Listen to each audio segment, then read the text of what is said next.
اعوذ باللہ من الشیطان الرجیم بسم اللہ الرحمن الرحیم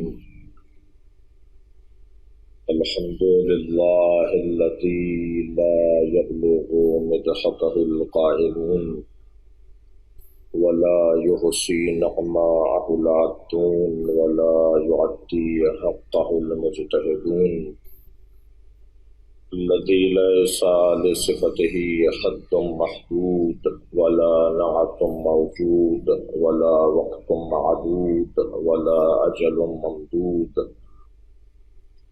فطر الخلائق بقدرته ونشر الرياح برحمته والصلاة والسلام على الرسول المسدد المصطفى الأمجد المحمود الأحمد سیدنا و مولانا و مولا الکونین جد الحسن والحسین وعانی ابو القاسم محمد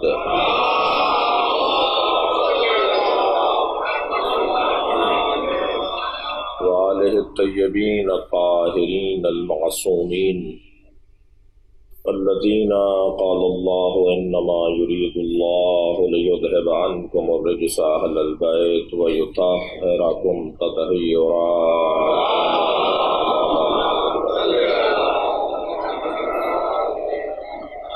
ولعنۃ اللہ علی اعدائهم اجمعین من یوم عداوتهم الى قیام یوم الدین اما بعد قال الحکیم فی قرآن الکریم بسم اللہ الرحمن الرحیم قل هو اللہ احد اللہ الصمد لم یلد ولم یولد ولم یکن له کفوا احد۔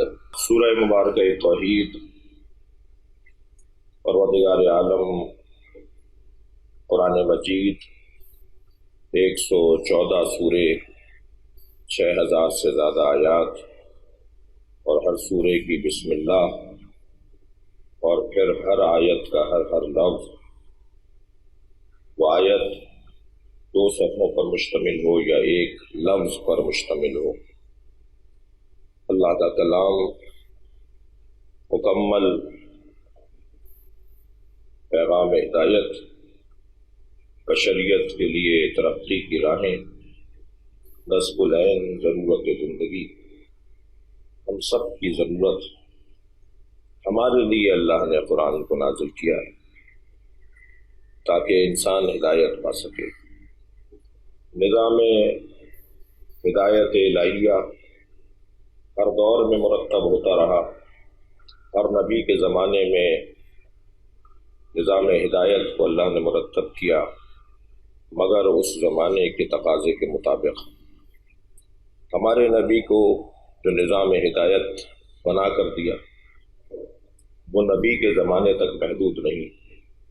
میں لفظ کو ذرا بہتر کروں کہ نبی کا زمانہ نبی کے زمانے میں محدود نہیں۔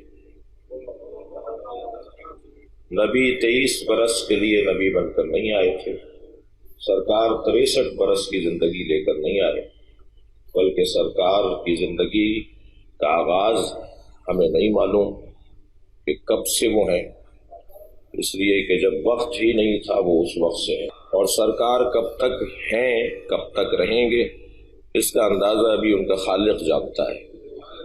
لہذا ایک ایسی ذات کہ جسے اللہ نے منتخب بھی قرار دیا، منتجب بھی قرار دیا، جسے پروردگار عالم نے اپنے بعد سب سے زیادہ عظمت عطا کی، بلکہ میں یوں کہہ لوں کہ اللہ جب اپنا جمال دیکھنا چاہتا ہے تو مصطفیٰ کو دیکھ لیتا ہے۔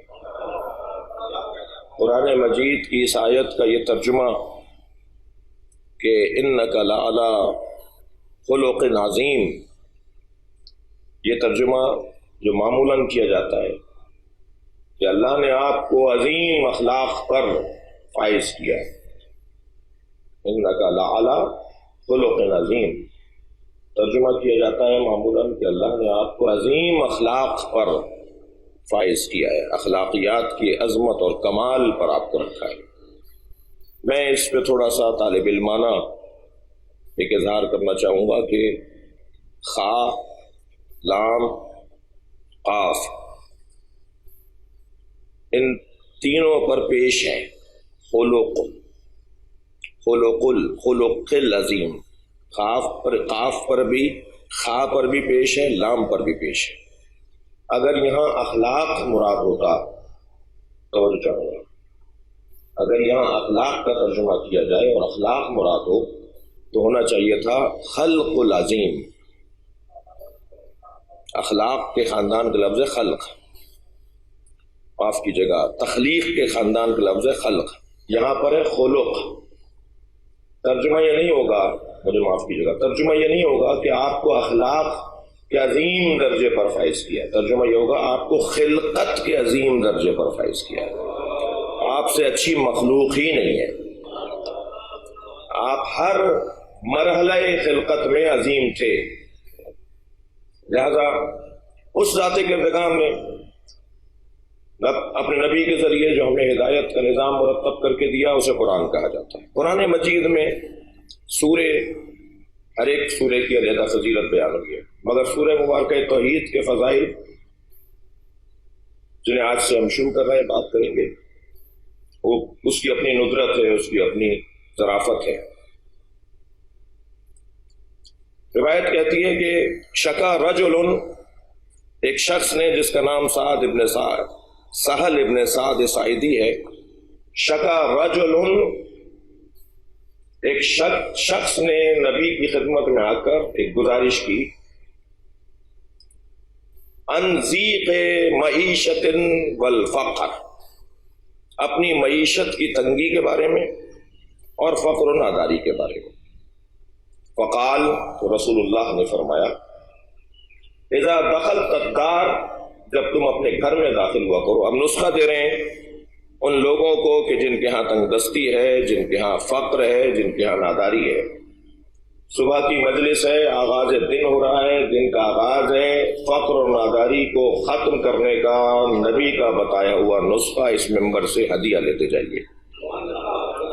سرکار سے سوال کر رہا ہے کہ میں تنگی معاش کا شکار ہوں، مجھے فقر اور ناداری کا سامنا ہے، کچھ عطا فرمائیے. تو حضرت نے فرمایا، اذا دخلت الدار فسلم علیہم، تمہاری تنگ دستی دور ہو جائے گی جب بھی گھر میں داخل ہوا کرو تو اہل خانہ کو سلام کیا کرو. فضائل سورہ مبارکہ توحید کے باب میں ایک روایت آپ کو سنا رہا ہوں. جب گھر میں داخل ہو فسلم علیہم، تو اپنے گھر والوں کو سلام کیا کرو. شاید اسی مرحلے پر ایک جملہ عرض کرتا گزروں کہ سلام کرنے میں پہل کرنا یہ سنت نبی بھی ہے، سیرت اہل بیت بھی ہے. لہذا نبی نے فرمایا کہ اگر تنگ دستی کا شکار ہو جاؤ، اگر فقر تمہیں گھیرے تو اذا دخلت الدار فسلم علیہم، گھر والوں کو سلام کیا کرو، تمہارے گھر کا فقر دور ہو جائے گا. نبی تو جانتے تھے کہ پلٹ کر سوال آئے گا، سرکار تو جانتے تھے کہ اس میرے نسخے کے اوپر کوئی سوال اٹھائے گا. حضرت نے فرمایا اگر کوئی گھر میں نہ ہو، توجہ چاہوں گا، اگر کوئی گھر میں نہ ہو، تم گھر میں داخل ہوئے، تم نے سلام کیا، کوئی نہیں ہے گھر میں، اب کس کو سلام کر رہے ہو؟ حضرت نے فرمایا اگر کوئی گھر میں داخل نہ ہو فسلم علیہ، تو مجھ مصطفیٰ پہ سلام کیا. عزیزان گرامی، گھر میں داخل ہوتے ہوئے، اب ایک اور حدیث کا سہارا اس حدیث سے حدیث جوڑ رہا ہوں، گھر میں داخل ہوتے ہوئے نبی پر سلام کیا جائے اور گھر سے نکلتے ہوئے حسین پر سلام کیا جائے. میں نے یہ روایت پڑھی ہے کہ جب اپنا گھر چھوڑ کر باہر جاؤ، گھر سے باہر نکلو، سفر کا آغاز کرو، گھر چھوڑ رہے ہو تو اپنے گھر کی در و دیوار کو دیکھتے ہوئے کہو السلام علیکہ یا ابا عبداللہ، اے حسین ابن علی، آپ پر میرا سلام ہو. کیا علت ہے، کیا سبب ہے اس روایت کے پیچھے؟ تم اپنا گھر چھوڑ کر جا رہے ہو، اس پہ سلام کرو جو گھر چھوڑ کر گیا ہے. اور جس کے گھر چھوڑنے نے قیامت تک ہزاروں گھروں کو آباد کیا، قیامت تک ہزار گھر آباد ہوں گے، ہزاروں گھر آباد ہوتے رہیں گے، اس لیے کہ ایک نبی کا لال گھر چھوڑ کر گیا ہے. فرمایا کوئی نہ ہو تو فسلم علیہ، مجھ پہ سلام کرو. عرفا میں ایک نام گزرا ہے قاضی ایاز. قاضی ایاز فرماتے ہیں کہ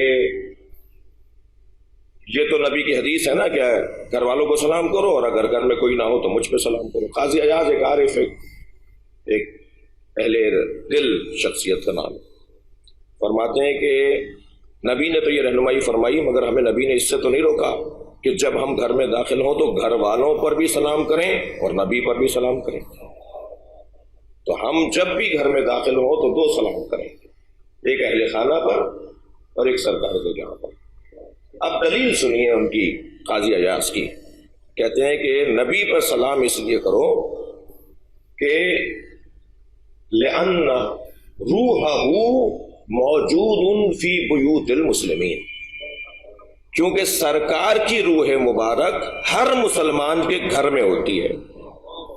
تو میں تو یہاں سے استفادہ کرنا چاہوں گا کہ سرکار دو جہاں کی روح مبارک ہر مسلمان کے گھر میں ہونا تو تمہیں سمجھ میں آ گیا، علی کا 40 جگہوں پر نظر آنا تمہیں سمجھ میں نہیں آیا۔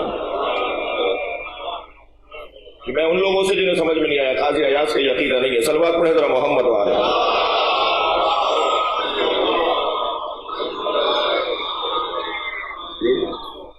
صحابی پیغمبر نے آ کر کہا یا رسول اللہ، علی نے آج میرے ساتھ افطار کیا ہے۔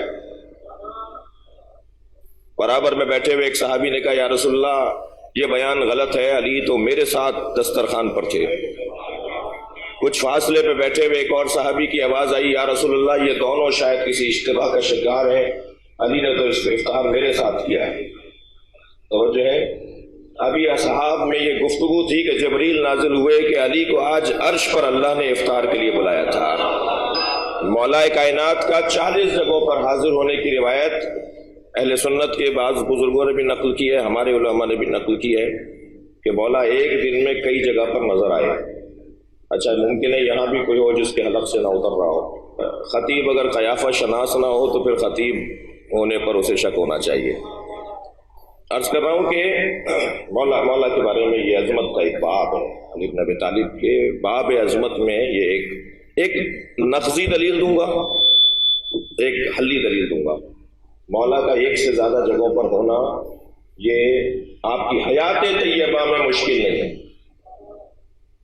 ظاہری حیات میں ابھی رحلت نہیں ہوئی ہے، شہادت نہیں ہوئی ہے، مولا کا ایک سے زیادہ جگہوں پر ایک وقت میں ہونا یہ کوئی مشکل بات نہیں ہے۔ یہ منبر عقائد کی بالیدگی کی جگہ ہے، محبتوں کے فروغ کی جگہ ہے، اہل بیت سے تعلق بڑھانے کی جگہ ہے، اور یہ منبر جو ہے وہ اہل بیت کی عظمت اور فضائل کے اس بات کی جگہ ہے۔ ہمارا کوئی عقیدہ بغیر دلیل کے نہیں ہونا چاہیے، زور بیانی نہیں ہونی چاہیے، جذباتیت اور شدت بیان نہیں، بلکہ دلیل اور عقل سے بات ہونی چاہیے۔ پہلی دلیل دے رہا ہوں، نقضی دلیل۔ دنیا میں ایک وقت میں کتنے لوگ مرتے ہیں؟ آپ نے کہا لاکھوں، میں کوئی گنتی کے اوپر کہہ ہی نہیں سکتا۔ دنیا میں کتنے لوگ ایک وقت میں مرتے ہیں؟ سب کو کون مارتا ہے اور روح کون قبض کرتا ہے؟ ہر مرنے والے کی روح ملک الموت قبض کرتا ہے۔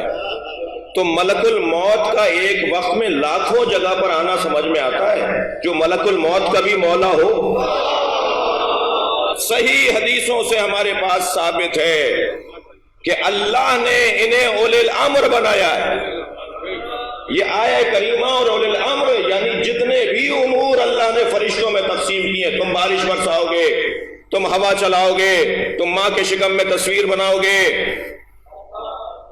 تم فلاں مرحلے پہ رزق پہنچاؤ گے، مدبرات امر، اللہ کے امر کی تدبیر کرنے والے فرشتے ہیں۔ یعنی اللہ کے کاموں کو فرشتے اگر تقسیم کر کے انجام دے رہے ہوں تو کوئی شرک اور غلو نہیں ہے۔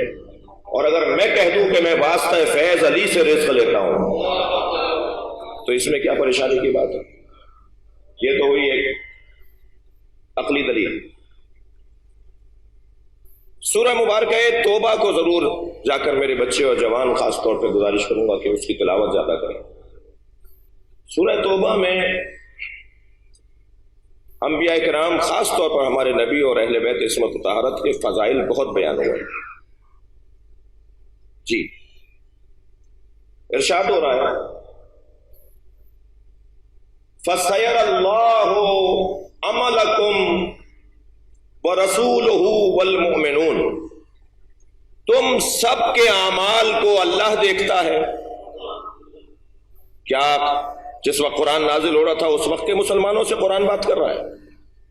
قرآن نبی پر 23 برس کی زندگی میں نازل ہوا، مگر قرآن قیامت تک کی کتاب کو کہتے ہیں۔ ایسا نہیں ہے کہ قرآن 23 برس میں نازل ہوا ہے تو پھر آج کے دور والوں کے لیے قرآن نہیں ہے۔ قرآن ہمارے لیے بھی ہے، آج کے لیے بھی ہے، یہ آیت آج کے لیے بھی ہے، یہ آیت قیامت تک کے لیے ہے۔ کیا ارشاد ہو رہا ہے؟ سَيَرَى اللَّهُ عَمَلَكُمْ، تمہارے عمل کو اللہ دیکھتا ہے، وَرَسُولُهُ وَالْمُؤْمِنُونَ، اللہ تمہارے اعمال کو دیکھتا ہے، رسول تمہارے اعمال کو دیکھتے ہیں، اور مومنون تمہارے اعمال کو دیکھتے ہیں۔ وہ کون سا مومن ہے جو ہمارے عمل کو دیکھتا ہے؟ رسول کا دیکھنا سمجھ میں آ رہا ہے، اللہ کا دیکھنا سمجھ میں آ رہا ہے۔ مجھے تو سمجھ میں نہیں آتا کہ جب میں اللہ کی مدد کے ساتھ رسول اللہ سے مدد مانگتا ہوں، جب رسول اللہ کی مدد کے ساتھ علی سے مدد مانگتا ہوں، تو کونوں خدروں سے شرک اور غلو کی آوازیں کیوں آتی ہیں؟ جو قرآن سب سے زیادہ پڑھتے ہیں وہ علی سے مدد مانگنے پر شک کیسے کر سکتا ہے؟ یہ قرآن پکار کر کہہ رہا ہے تمہارے اعمال کو اللہ دیکھتا ہے، رسول دیکھتے ہیں اور مومنین دیکھتے ہیں۔ اس وقت جو آپ مجلس میں بیٹھے ہیں، اللہ دیکھ رہا ہے آپ کو، رسول اللہ دیکھ رہے ہیں آپ کو، اور علی دیکھ رہے ہیں آپ کو، اس لیے کہ مومنین کے اعلیٰ ترین مصداق کا نام علی ہے۔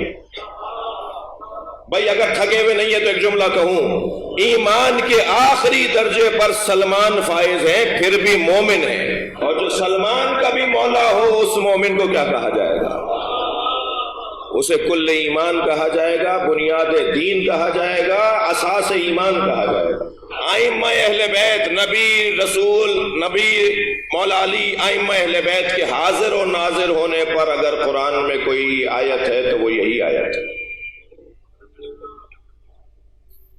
جو ناظر ہوتا ہے نا وہ حاضر بھی ہوتا ہے۔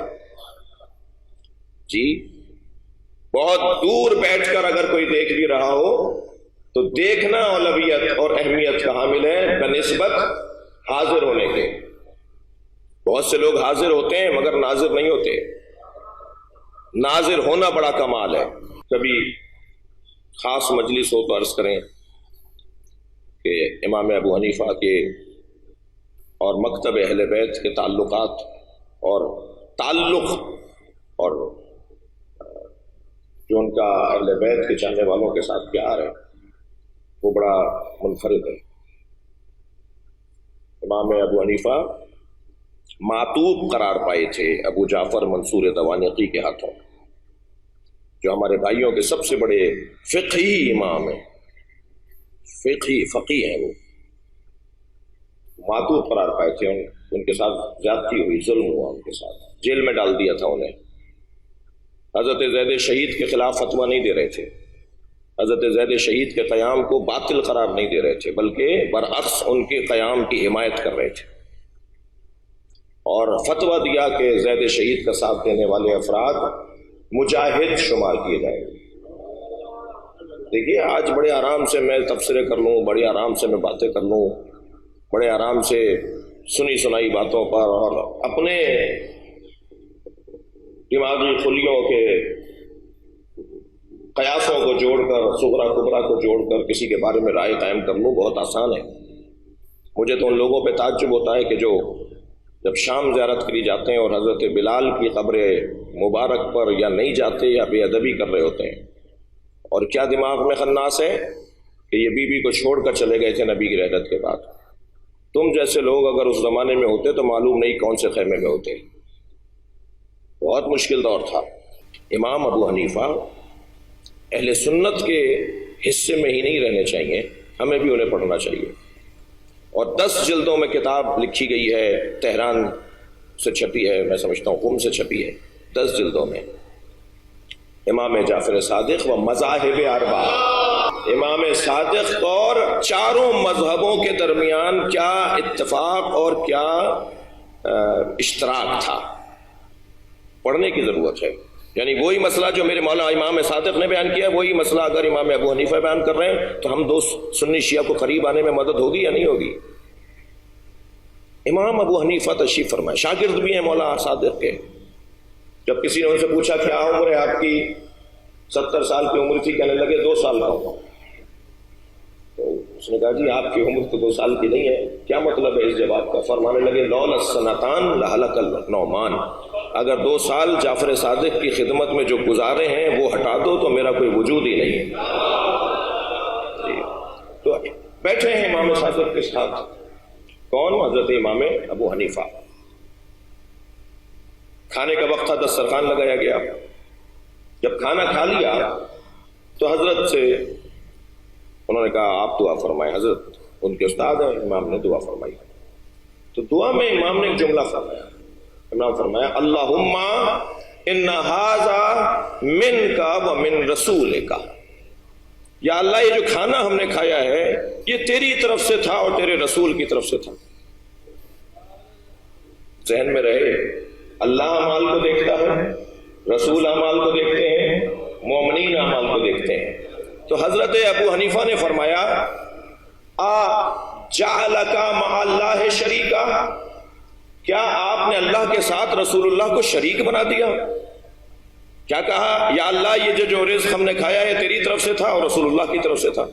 کون کہہ رہا ہے؟ امام صادق فرما رہے ہیں جی اب اگر میں یہ کہہ دوں کہ جو ہم رزق کھاتے ہیں وہ اللہ کی طرف سے کھاتے ہیں تو ٹھیک، اگر میں کہہ دوں کہ مجھے رزق مولا علی دیتے ہیں تو ٹھیک، اگر میں کہہ دوں مجھے رزق مولا رسول دیتے ہیں تو ٹھیک، اس پہ دلیل دے رہا ہوں یہ روایت۔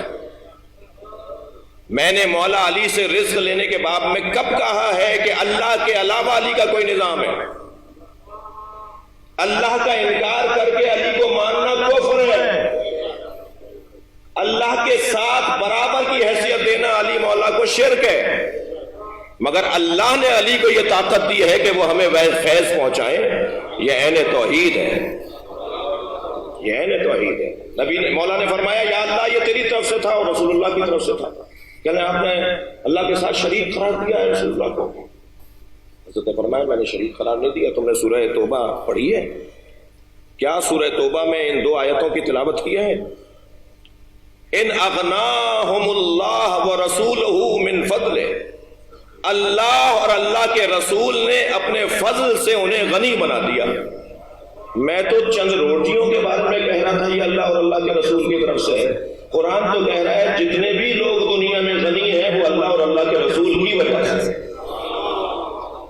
اور پھر کیا تم نے قرآن کی آیت پڑھی کہ فقد آتاہم اللہ ورسولہ، اللہ اور اللہ کے رسول کی عطا ہوتی ہے جو تم تک پہنچتی ہے۔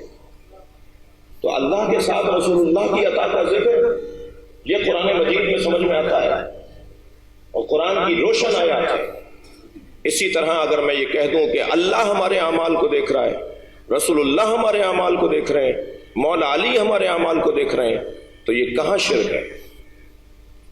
ہمارے گھروں میں ہمارے ائمہ کی وجود مبارک کی برکتیں ہوتی ہیں، اور خدا کے واسطے مجھے اپنے گھروں کو ایسا رکھنا چاہیے کہ مجھے اطمینان ہو کہ ہاں مولا میرے گھر میں آئیں گے۔ پہلا کام جب گھر میں داخل ہو فسلم علیہم، تو گھر والوں پر سلام کرو، اور گھر میں کوئی نہ ہو تو فسلم علیہ، مجھ پر سلام کرو۔ تو ایک کام تو فقر اور ناداری کے علاج کے لیے سلام کرنا ہے، دوسرا کام کیا ہے؟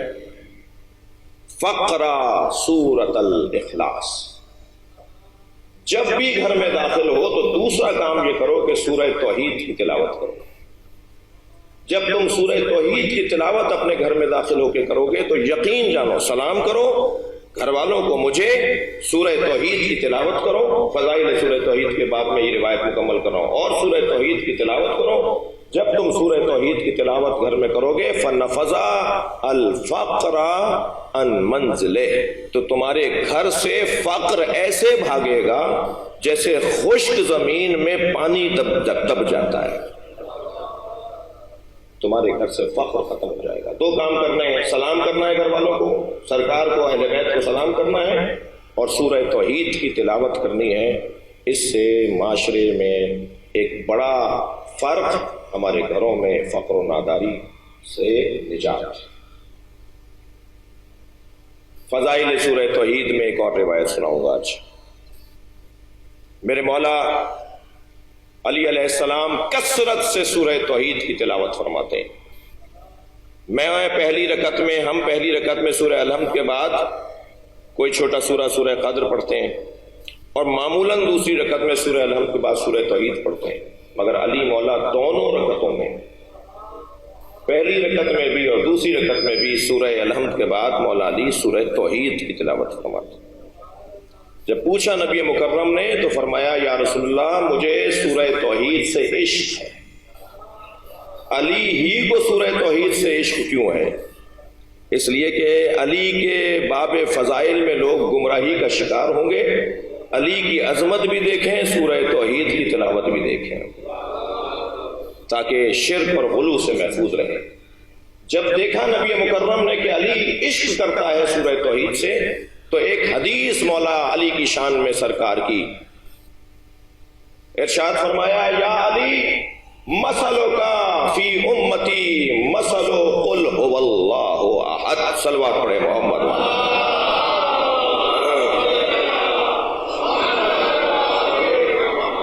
یا علی میری امت میں جیسے قرآن میں قل هو اللہ احد ہے، ایسے میری امت میں تمہاری مثال ایسی ہے جیسے قرآن میں قل هو اللہ احد کی مثال ہے۔ اب ذرا نبی کا فرمان پورا سنیں گے، یا علی مثلو کا فی امتی کا مثل قل فی مثل قل هو اللہ احد فمن قرأها مرتن، جس نے ایک مرتبہ سورہ توحید کی تلاوت کی، فقد قرأ ثلث القرآن، اس نے 1/3 قرآن پڑھنے کا ثواب حاصل کر لیا۔ ایک مرتبہ سورہ توحید پڑھنے سے 1/3 قرآن پڑھنے۔ ومن قرأ مرتين، اور جس نے 2 مرتبہ سورہ توحید کی تلاوت کی، فقد قرأ ثلثي القرآن، اس نے 2/1 قرآن پڑھنے کا ثواب حاصل کر لیا۔ ومن قرأ 3 مرات، اور جس نے 3 مرتبہ سورہ توحید کی تلاوت کی۔ اب سمجھ میں آتا ہے کہ سورہ الحمد اور سورہ توحید کو 3 دفعہ، 1 مرتبہ سورہ الحمد، 3 مرتبہ سورہ توحید پڑھنے کا پورا قرآن پڑھنے کا ثواب ہے۔ ہم اپنے مرحومین کو سورہ الحمد پڑھنے کے بعد جب 3 مرتبہ سورہ توحید پڑھ کر بخشتے ہیں تو ہم پورا قرآن بخش رہے ہوتے ہیں، یہ نبی کا فرمان ہے۔ من قرأ 3 مرات، جو 3 مرتبہ سورہ توحید پڑھے، فقط ختم القرآن کلہ، اس نے پورے قرآن کی تلاوت کر لی۔ اب نبی نے فرمایا ہے کہ یا علی تمہاری مثال میری امت میں ایسے ہے جیسے قرآن میں قل هو اللہ احد کی مثال ہے۔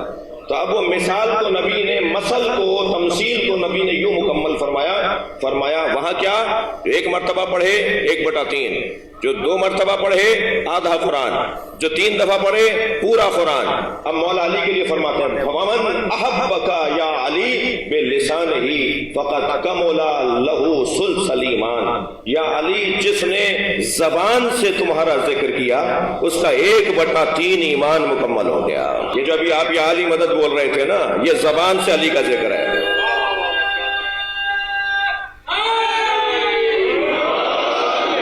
آپ نے نعرہ لگایا ہے، یہ مولا کا زبان سے ذکر ہے، اور نبی فرما رہے ہیں جو علی کا زبان سے ذکر کرے اس نے 1/3 قرآن پڑھ لیا، اس نے 1/3 ایمان اپنا پا لیا۔ فرماتے ومن احبک بلسانہ وقلبہ، اور جو یا علی تم سے محبت کرے زبان کے ذریعے اور دل کے ذریعے، فقط کمل لہ ثلث الایمان، اس کا آدھا ایمان مکمل ہے۔ پھر فرمایا ومن احبک بلسانہ وقلبہ ونصرک بیدہ، یا علی جو زبان سے تمہارا ذکر کرے، دل میں تمہیں بسائے اور اپنی ہاتھوں سے تمہاری مدد کرے، تو جان لو فقط استکمل الایمان، اس کا ایمان کامل ہو گیا ہے۔ حدیث یہاں مکمل نہیں ہوئی ہے، آپ کے چہروں کی بشاشت مجھے مجبور کر رہی ہے کہ حدیث پوری سنا دوں۔ حدیث آگے بڑھ رہی ہے، سرکار اور ارشاد فرما رہے ہیں، فرماتے ہیں یا علی والذی بعثنی بالحق نبیا، میں قسم کھاتا ہوں اس اللہ کی جس نے مجھے نبی بنایا ہے، میں اللہ کی قسم کھاتا ہوں جس نے مجھے نبی بنایا۔ یا علی لو احبک اہل الارض کما محبت اہل السماء، اگر سارے زمین والے تم سے ایسے محبت کرتے جیسے سارے آسمان والے تم سے محبت کرتے ہیں، اہل آسمان جیسے تم سے محبت کرتے ہیں ایسے سب زمین والے بھی تم سے محبت کرتے کرتے لما عذب احد النار، اللہ کسی کو بھی دوزخ میں نہ ڈالتا۔ احادیت، سمدیت، لم یلد ولم یولد اور ولم یکن لہ کفوا احد۔ جو جس کے ساتھ زیادہ بیٹھتا ہے اس کا اثر لیتا ہے، یہ قاعدہ ہے، یہ قانون ہے، یہ فطریات ہے۔ 2 گھنٹے تک آپ گلاب بیچنے والے کے دکے پہ بیٹھ کے آئیں، 4 گھنٹے تک آپ کے اندر سے گلاب کی خوشبو آئے گی۔ سرائیکی بولنے والوں کے ساتھ آپ 1 سال رہیے، آپ کا لہجہ سرائیکی بولنے والوں کا ہو جائے گا۔ ہم خیرپور کے رہنے والوں کو لوگ کہتے ہیں جی آپ سندھی ہیں، ہم کہتے ہیں ہاں الحمدللہ ہم سندھی ہیں، کیونکہ ہمارے لہجے میں کہیں کہیں لٹک آتی ہے سندھی لہجے کی۔ مفتی عنایت علی شاہ صاحب علی اللہ مقامہ بہت بزرگ عالم دین تھے، ان کی مادری زبان سندھی سرائیکی تھی، لیا کے رہنے والے تھے، خیرپور ریاست کے مفتی اعظم تھے ریاست کے زمانے میں۔ مفتی خادم حسین صاحب کے بعد جسٹس اسلم جعفری صاحب مجلس میں نہیں آ رہے، جعفری صاحب ان کے استاد تھے وہ، تو وہ میں ان کے ساتھ کچھ عرصے رہا تو میرا لہجہ بھی سرائیکی لہجہ ہو گیا تھا، کچھ عرصے ان کے ساتھ رہا۔ بڑا مشہور قصہ ہے مرزا غالب کا، تانگے میں بیٹھے جا رہے تھے، آدھے رستے میں اتر گئے، تانگے والے نے کہا جی آپ نے تو کہا تھا فلاں محلے تک جانا ہے، آپ رستے میں اتر رہے ہیں، کہہ رہے ہیں وہاں تک میری اردو خراب ہو جائے گی۔ تو انسان ماحول کا اثر لیتا ہے، جن کے ساتھ اٹھتا بیٹھتا ہے معلوم ہو جاتا ہے کہ کس ماحول میں بیٹھتا ہے۔ جی مولا علی کو سورہ توحید سے عشق ہے، جب سورہ توحید سے علی کو عشق ہے تو قل هو اللہ احد، وہ اللہ ہونے میں احد ہے، یہ مخلوق ہونے میں احد ہے۔ اثر لے رہے ہیں علی سورہ توحید کا، اللہ الصمد، اللہ بے نیاز ہے۔ سنی عالم دین جناب ابن ابی الحدید معتزلی مصر کے رہنے والے ہیں، 20 جلدوں میں نہج البلاغہ کی شرح لکھی ہے، مارکۃ الآراء شرح ہے ان کی، اس کی 4 یا 5ویں جلد میں فرماتے ہیں کہ علی جیسا کوئی نبی کا صحابی نہیں تھا، اور دلیل دی ہے انہوں نے مولا کی انفرادیت کے اوپر، فرماتے ہیں استغناءہ، سمدیت کو ذہن میں رکھیے، اللہ سمد ہے، یہ مخلوق میں اللہ سے اثر یہ لے رہا ہے، اللہ بے نیاز ہے۔ فرماتے ہیں استغناءہ عن الکل، علی کا سب سے مستغنی ہونا، کسی کی پرواہ ہی نہیں ہے سوائے اللہ کے، علی کا سب سے مستغنی ہونا دلیل انہ افضل من الکل، یہی تو دلیل ہے کہ وہ سب سے افضل ہے، کسی کی ضرورت ہی نہیں ہے، میرا اللہ کسی طرح مجھ سے راضی ہو جائے۔ لم یلد ولم یولد کا علی نے اثر کیا لیا؟ رشتے ہمارے پیروں کی زنجیریں، یہ بیٹا ہے، یہ باپ ہے، یہ چچا ہے، یہ تایا ہے۔ لم یلد ولم یولد اللہ نے اس لیے کہا ہے کہ میں رشتوں کا محتاج نہیں ہوں، رشتوں کا پابند نہیں ہوں۔ علی مولا معاذ اللہ، علی کو رب اور اللہ کہنا کفر اور شرک ہے، مگر علی نے قل ہو اللہ احد اللہ الصمد، پھر لم یلد ولم یولد سے کیا اثر لیا؟ علی کے رشتے ہیں مگر رشتے پیر کی زنجیر نہیں ہے، اپنے بچوں کو قربان کروں گا اس کی خاطر جو اللہ، میں اپنے حسن کو پیش کر دوں گا، میں اپنے حسین کو قربان کر دوں گا۔ اور یہ مزاج وراثتاً منتقل ہوا ہے امام حسین، یہ علی کا مزاج حسین مولا میں بھی، وہاں چند رشتے تھے، کربلا میں سارے رشتے، اور ہر رشتے کو قربان کرنے کے لیے حسین آئے، بھانجے یہاں ہیں، بھانجیاں یہاں ہیں، بھتیجے یہاں ہیں، بھتیجیاں یہاں ہیں، بہنیں یہاں ہیں، بھائی یہاں ہیں، جی کون سا رشتہ ہے جو یہاں نہیں ہے؟ ماں نہیں ہے تو جناب فضہ کو ماں کہہ رہے ہیں، جی اپنے سے بڑی عمروں کے صحابہ کرام بھی مولا حسین کے ساتھ کربلا میں ہیں۔ حضرت حبیب ابن مظاہر سن و سال میں بڑے ہیں امام حسین سے، حضرت زہیر خین سن و سال میں بڑے ہیں امام حسین سے، وہ رشتے بھی موجود ہیں۔ اور پھر رشتوں میں حساسیت ہوتی ہے بیٹوں اور بیٹیوں کے باب میں۔ بیٹیوں سے پیار باپ کو کچھ زیادہ ہوتا ہے، اور فطری مسئلہ بھی۔ حضرت ابراہیم نے دعا کی تھی، یا اللہ مجھے بیٹی عطا فرما۔ جب بیٹا دے دیا نا اللہ نے، تو پھر بیٹی کی آرزو کر رہے تھے، اور فرمایا یہ میرے جنازے کی زینت بنے گی۔ بیٹیاں زندگی میں بھی ماں باپ کے لیے تکلیفیں اٹھاتی ہیں، پریشان رہتی ہیں۔ یہ گھر چھوڑ کر اپنے گھر چلی جاتی ہیں، اپنے شوہر کے گھر چلی جاتی ہیں، مگر دل وہیں چھوڑ آتی ہیں۔ ہر کچھ دیر کے بعد ماں سے رابطہ، ہر کچھ دیر کے بعد باپ کا خیال، یہ وہاں بھی ہوتی ہیں تو اپنے ماں باپ کا خیال رکھتی ہیں۔ یہ رشتہ، اور ان رشتوں میں ایک اور عجیب رشتہ ہے، وہ ایک ایسی بہن سے رشتہ ہے کہ جو امام حسین کی شریکہ قرار پائی ہے۔ چہردہ معصومین میں تو جناب زینب کا نام نہیں ہے، مگر شریکۃ الحسین، حدیث عشق دو بابست، کربلا کی داستان دو حصوں میں تقسیم ہے نا۔ علامہ اقبال فرما رہے ہیں ایک حصہ کربلا، ایک حصہ دمشق۔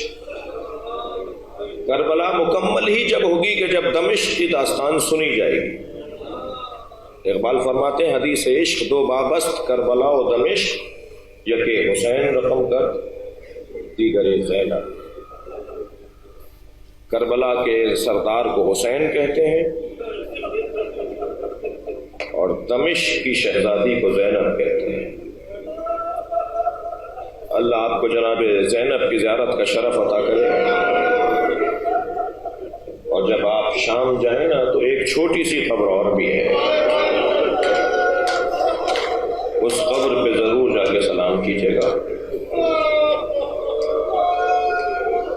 اور جب زری پر پہنچیں تو جالی سے جناب سکینہ کی قبر ضرور دیکھیے گا۔ آج بھی شام کے دیہات کی عورتیں کھلونے لا کے ڈالتی ہیں، اس لیے کہ جناب زینب نے جب شام چھوڑا تھا نا، اور شام کی عورتوں نے الوداع الوداع جناب زینب کو ودا کہا، تو آپ نے محمل کا پردہ ہٹا کر ان بیویوں سے کہا تھا مجھ پہ ایک احسان کرو گی؟ تو شام کی عورتوں نے کہا بی بی ہمیں حکم کریں آپ۔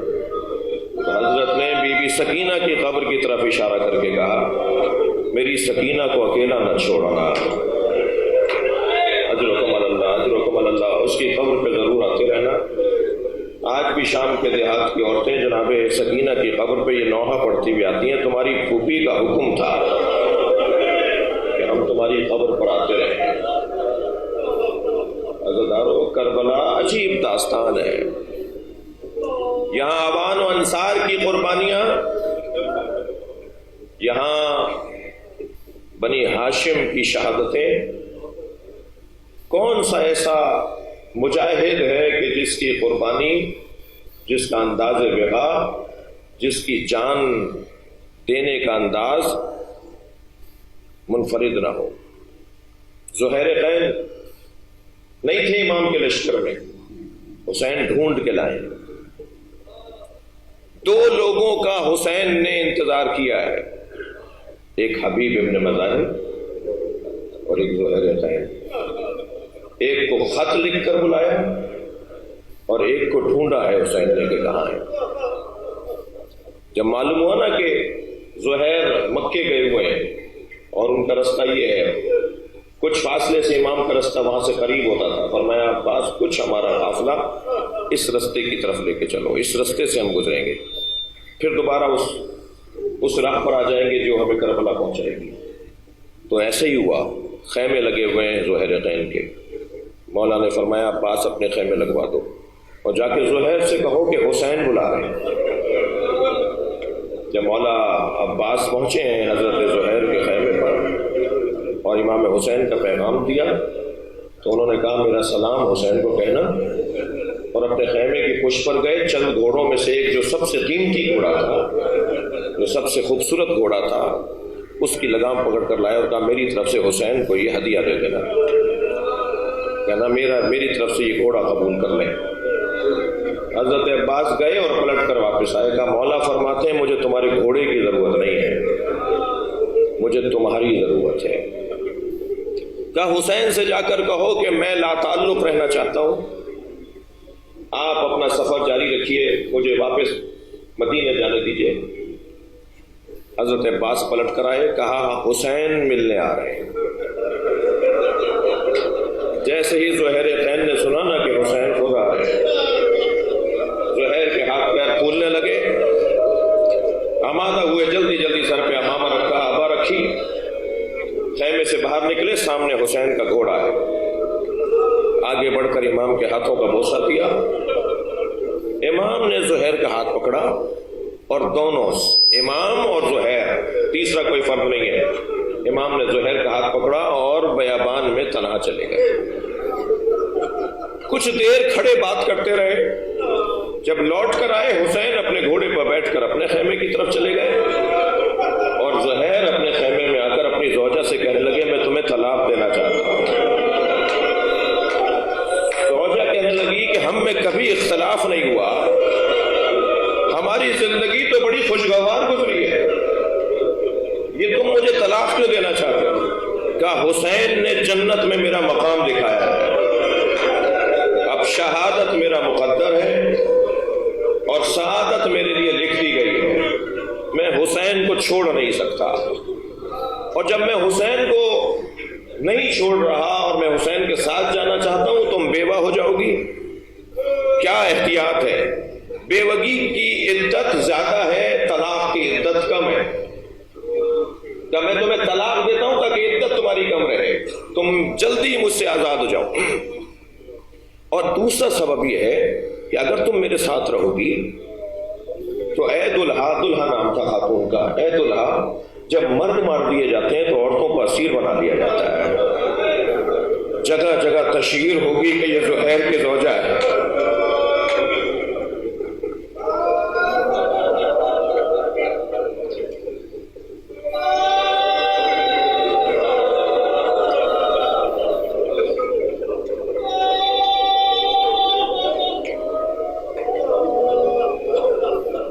امام سجاد سے کسی نے پوچھا تھا کب تک روئیں گے؟